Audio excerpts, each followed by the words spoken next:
मध्य प्रदेश शासन का एक महत्वपूर्ण अभियान है जल गंगा संवर्धन अभियान। इसके माध्यम से पुरानी और प्राचीन जल संग्रहण स्रोतों को साफ और स्वच्छ करने का प्रयास किया जा रहा है। आज प्रदेश के अंदर ऐसी कई बावड़ियां, कुएं हैं जो लुप्त हो चुके हैं या फिर गंदगी से हटे पड़े हैं। इनको साफ करने के लिए यह विशेष अभियान चलाया जाता है, जिसमें आम लोगों को भी जोड़ने का पूरी तरह से प्रयास किया जाता है और लोग जुड़ते भी हैं। विभिन्न संगठन, विभिन्न प्रकार के सामाजिक प्रतिनिधि भी इसके अंदर सम्मिलित होते हैं। 1 महीने लगातार यह जल गंगा संवर्धन अभियान चलता है। लोग पूरी निष्ठा के साथ में अपने क्षेत्र की बावड़ियों को, कुओं को साफ करने के लिए जुट जाते हैं, उसे साफ भी कर देते हैं। मगर 1 महीने बाद इन बावड़ियों की, इन कुओं की स्थिति क्या होती है आपको पता है? नहीं पता होगा। 1 महीने बाद इन जल स्रोतों की तरफ कोई झांकने भी नहीं जाता है। आम जन की तो छोड़िए, वो तो अपना दायित्व और जवाबदारी निभाकर निकल गया। अब बारी आती है प्रशासन की। क्या प्रशासन सतत निगरानी रखता है ऐसी बावड़ियों के ऊपर कि भैया जिन बावड़ियों को और कुओं को जन भागीदारिता से साफ और स्वच्छ कर दिया गया है, उनके ऊपर मॉनिटरिंग की जाए, उन्हें लगातार साफ किया जाए? नहीं, ऐसा बिल्कुल नहीं होता है। पिछले वर्ष मंदसौर के काला खेत स्थित बालाजी की बावड़ी में भी कई सामाजिक संगठनों ने और लोगों ने मिलकर इसे गंदगी से साफ किया था, मगर कुछ दिन पहले जब हम इसका जायजा लेने गए तो ये वापस पुरानी स्थिति में थी। हालांकि इस रिपोर्ट के बनाने के 2 दिन बाद ही यहाँ पर गायत्री परिवार ने अपनी भागीदारी निभाई है, इसको वापस से साफ किया है। मगर जो रिपोर्ट हम आपको दिखा रहे हैं वो बताने के लिए पर्याप्त है कि सरकारी अभियानों का हश्र क्या होता है। नमस्कार, इस वक्त हम खड़े हैं कालाखेत स्थित बालाजी की बावड़ी पे। आप देख पा रहे होंगे यहाँ पे लिखा हुआ भी है बालाजी की बावड़ी। एक पुराना स्थान, मंदसौर की बावड़ियों की परंपरा का एक पुराना नाम बालाजी की बावड़ी। मंदसौर के पुराने लोगों से आप पूछेंगे तो उनमें से अधिकांश लोग यही कहेंगे कि हाँ, इस बावड़ी को हमने देखा है या इस बावड़ी के अंदर हम नहा चुके हैं। अब तो चूंकि चारों तरफ इसके मकान बन चुके हैं, इसलिए ये गुप्त बावड़ियों में से शुमार हो गई है। ये पुरानी बावड़ी है या गुप्त हो चुकी है, आज का विषय हमारा ये नहीं है। हम आज से लगभग 1 साल पहले भी इस बावड़ी पर आए थे, जब जल गंगा संवर्धन के अंतर्गत यहाँ पर श्रमदान करके इस बावड़ी को साफ कर रहे थे। दावा किया जा रहा था ये बावड़ी साफ सुथरी हो जाएगी, आसपास के क्षेत्र में इसका पानी सप्लाई किया जाएगा और लोग यहाँ पर घूमने के हिसाब से आ सकेंगे। मगर 1 साल बाद जब वापस से हमें इस बावड़ी की याद आई और उस जल संवर्धन के काम की याद आई, तो इस बावड़ी पर आया तो देखा कि वही स्थिति इसकी हो चुकी है जब पिछले साल यहाँ पर जल गंगा संवर्धन अभियान चलाया गया था। हालांकि उस वक्त बावड़ी कुछ ज़्यादा गंदी हुआ करती थी, मगर गंदी अभी भी है। उस 1 महीने चले श्रमदान के अलावा शायद से फिर कोई इस ओर झांकने तक नहीं आया कि इस बावड़ी की हालत क्या है, दुर्दशा क्या है। इस पंक्तियों पर गंदगी के ढेर वापस लग चुके हैं।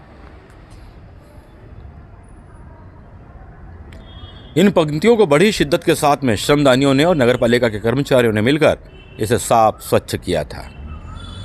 मध्य प्रदेश के मुख्यमंत्री मोहन यादव का संकल्प है कि जल संवर्धन गंगा अभियान के माध्यम से हम बंद पड़े कुएं, बावड़ियों, नदी को साफ करें, उन्हें पुनर्जीवित करें। मगर अब देखने में ये आ रहा है कि यहाँ आने के बाद में ये विचार पक्का होता जा रहा है कि वो अभियान सिर्फ 1 महीने चलने वाला अभियान होता है। उसके बाद में उस जगह का, उस बावड़ी का, उस कुएं का क्या हश्र हुआ है, दोबारा झांकने कोई नहीं जाता है। इस साल भी कहीं और कई जगह पर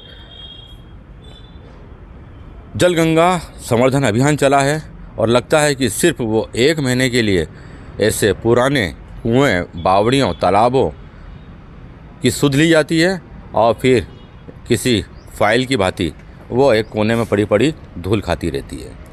ये बावड़ी काफ़ी पुरानी और काफ़ी चमत्कारी मानी जाती है। सिर्फ ये बावड़ी नहीं है, ये आस्था का प्रतीक भी है। इस पानी के अंदर माना जाता है कि इसके अंदर दांत खुजली को ठीक करने के चमत्कारी गुण मौजूद हैं। यदि ऐसा है तो इस बावड़ी को साफ करके लोगों के लिए, आचमन के लिए इसको खुला रखना चाहिए था, मगर ऐसा नहीं हो पाया। बावड़ी की बनावट, बावड़ी की दीवारें देखकर आप लगा सकते हैं कि ये शायद मंदसौर की स्थापना के समय बनी हुई बावड़ी होगी। वो तो गनीमत है आसपास के लोगों की कि उन्होंने इसके ऊपर कब्जा नहीं जमाया है। आज मंदसौर के कई नाले, कई तालाब आज भूमाफियाओं के कब्जे में जा चुके हैं, मगर लोगों की आस्था ही कहेंगे कि उन्होंने इस बावड़ी को छोड़ रखा है। मगर ये बात भी कहने में आएगी कि इस बावड़ी की देखरेख की तरफ किसी का कोई ध्यान नहीं है। सरकारी कोशिशें होती हैं मगर सिर्फ वो दिखावे भर की कोशिशें होती हैं, फ़ोटो सेशन से ज़्यादा और मीडिया कवरेज से ज़्यादा कुछ नहीं होती हैं। पुराने मंदिर यहाँ पर आपको देखने को मिल जाएंगे जिनको यहाँ के लोगों ने शायद कुछ ठीक करने का प्रयास किया है। पत्थर की अनगढ़ मोटी मोटी दीवारें आपको बताने के लिए पर्याप्त हैं कि ये मंदसौर की प्राचीन बावड़ी है, बहुत पुरानी बावड़ी है और संभवतः मंदसौर की स्थापना के समय की बावड़ी हो सकती है। कभी ये बावड़ी चारों तरफ से खुली हुआ करती थी, इक्के दुक्के यहाँ पर निर्माण थे। लोग ऊपर सामने जो दीवार देख पा रहे हैं वहाँ से छलांग मारकर इस बावड़ी के अंदर कूदा करते थे। ज़्यादा पुरानी बात नहीं है ये, 20-22 साल पुरानी बात बता रहे हैं हम आपको। मगर अब स्थिति ये हो चुकी है कि अब तो लोगों को पता भी नहीं कि कालाखेत के इस क्षेत्र के अंदर ये गुप्त बावड़ी भी छुपी हुई है। यहाँ तक आने के लिए भी आपको गलियों में से होकर आना पड़ता है क्योंकि चारों तरफ कॉलोनी बस चुकी है, लोग रहने लगे हैं। झाड़ियाँ यहाँ पर उग चुकी हैं और नीचे जो बावड़ी तक जाने की जो आखिरी पंक्तियाँ हैं ये भी आप देखिए गंदे कपड़े, कचरे और प्लास्टिक से भर चुकी हैं।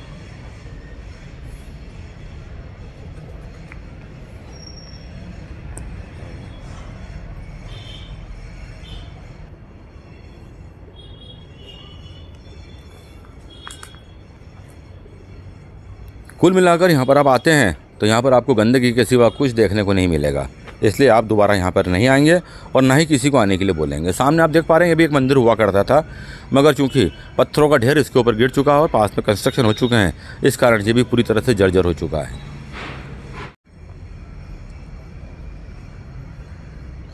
ये जो बच्ची कुची दीवारें हैं ये भी अब गिरने की कगार पर, और यहाँ पर खड़े होते हैं तो लगता है शायद कोई पत्थर आपके ऊपर न गिर पड़े और आप चोटिल ना हो जाएं। दांत खुजली को दूर करने की इस पानी के अंदर चमत्कारिक गुण माने जाते हैं। लोगों का दावा है कि यदि इस पानी से आप नहाते हैं तो आप इस बीमारी से बच सकते हैं। मगर अब इस पानी में कौन जाकर पानी लेकर आएगा?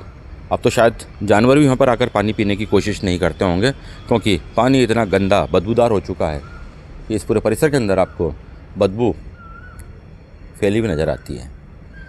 मंदसौर की प्राचीन बावड़ियों में शुमार यह बालाजी की बावड़ी यदि ऐसे ही चलता रहा तो आने वाले समय में अपना पूरा अस्तित्व खो देगी, क्योंकि मध्य प्रदेश शासन की महत्वाकांक्षी योजना जल गंगा संवर्धन के अंतर्गत भी यदि इस बावड़ी की दशा नहीं सुधरी है तो शायद फिर कोई सुधार नहीं पाएगा।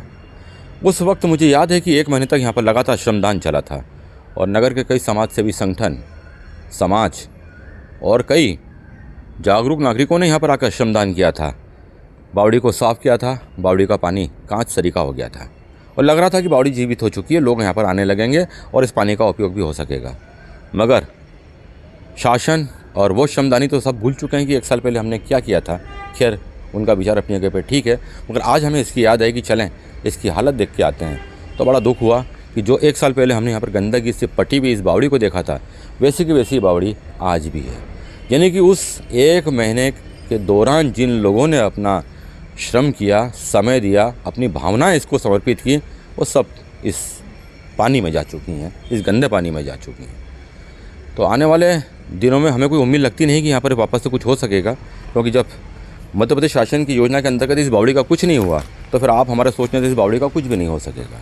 अब यह मंदसौर के जनप्रतिनिधियों को चाहिए कि जो पुरातत्व या प्राचीन हमारी मंदसौर की विरासत को सहेजना चाहते हैं तो उनको आगे आकर इसके लिए कुछ करना पड़ेगा, वरना इस बावड़ी की हालत दिन पर दिन बदतर होती जाएगी और फिर ये धीरे धीरे गंदगी से इतनी पड़ जाएगी कि ये फिर इतिहास के पन्नों में कहीं समाप्त हो जाएगी, छुप जाएगी।